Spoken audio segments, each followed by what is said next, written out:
C'était une entrevue de présentation officielle. Ce lundi matin, le nouveau président du PDCI, Tidjane Thiam, s'est rendu au palais de la présidence à Abidjan avec une délégation de son parti. Il est venu prendre contact avec Alassane Ouattara. Les deux hommes se connaissent par ailleurs fort bien.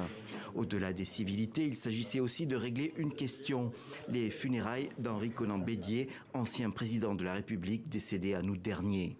Nous avons échangé avec la famille et le souhait de la famille, c'est que les obsèques commencent à partir du lundi 20 mai et c'est ce qui se fera avec l'aide et la bénédiction du président. Le président Ouattara nous a assuré de son soutien, de sa disponibilité et de celle de l'État pour donner au président Bédié des obsèques dignes de la contribution qu'il a apportée à ce pays.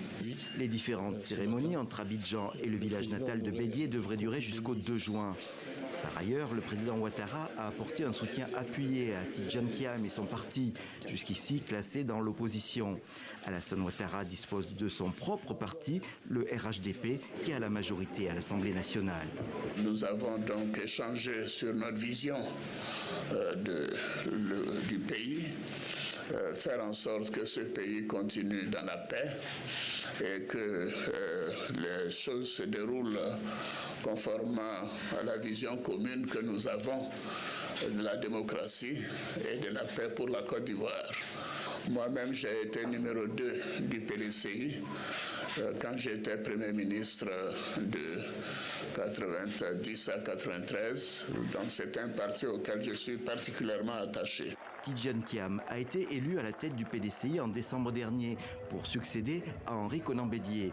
Il a été le premier Ivoirien à être reçu à l'école polytechnique en France, puis a mené une carrière de banquier international, interrompue par une rapide expérience de ministre en 98 et 99.